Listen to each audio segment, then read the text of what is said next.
Hello, and welcome to Shared Space, a podcast about how we connect, live, and heal, and the surprising role of the spaces that surround us. I'm your host, Erin Peavy, and I'm so happy to have you with us today.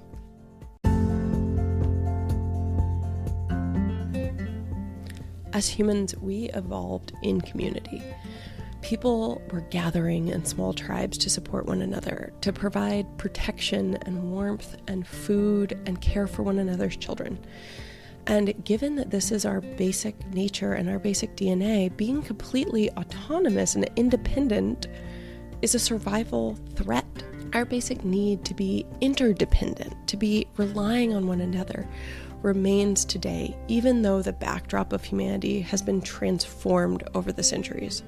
A 2020 Cigna survey showed that more than 3 in 5 working American adults are lonely. And the rising numbers indicate that people are feeling left out, misunderstood, and as though they lack companionship. So all of these findings contribute to the sense that we're facing a loneliness epidemic. And that was originally described by the former U.S. Surgeon General Vivek Murthy.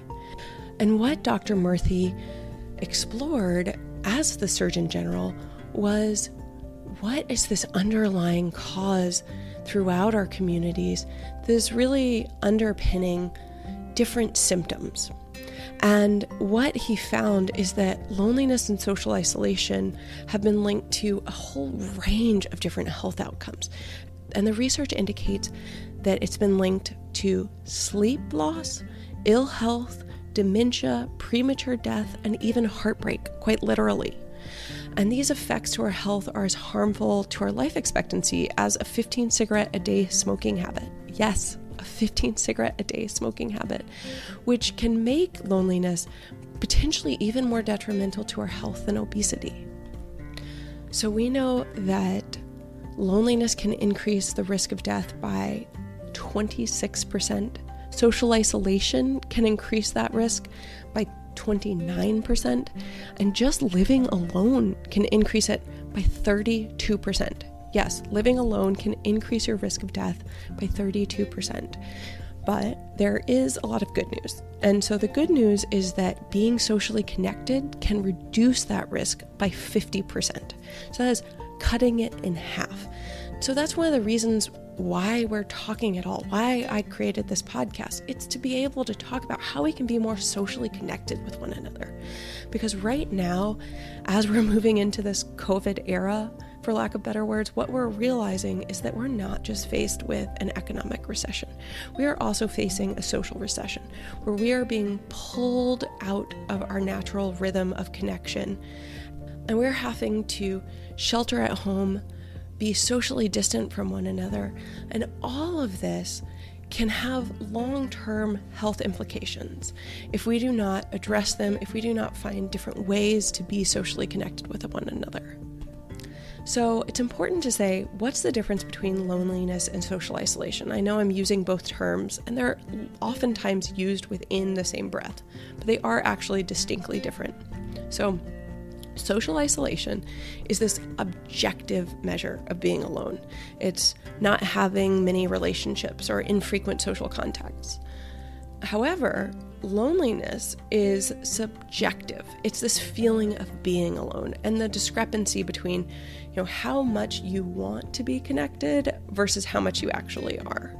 So social isolation is just, the numbers of times that you're interacting with other people versus loneliness, which is, not feeling fulfilled by interactions, whether or not you're having them. And, for anyone that's felt lonely in a crowded room, I think we understand this. We understand that loneliness and social isolation are not the same thing. So that's really all of us. All of us have felt that way at some point in our lives. And so we're going to be digging into this and how we tackle this larger issue of social health.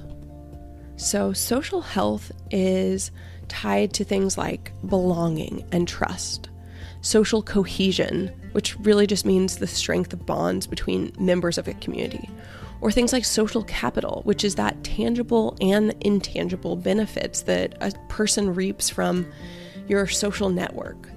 And these are all components of social health. And this is a critical component of our overall health. I think that's a really important thing. You cannot separate the two. Social health is an intrinsic part of our overall health. And social health is defined as a dimension of an individual's well-being that concerns how they get along with other people, how other people react to them, and how they interact with social institutions or social mores. And one of the things that we know is that strong social capital has been associated with finding employment, lower disability rates, and easier access to health services. So all of these different aspects are related to this overarching topic of social health. And so what we're going to get into next is, why does this have anything to do with the built environment? What is the role of architecture and of design in shaping our social health? So I hope that you'll stick with us.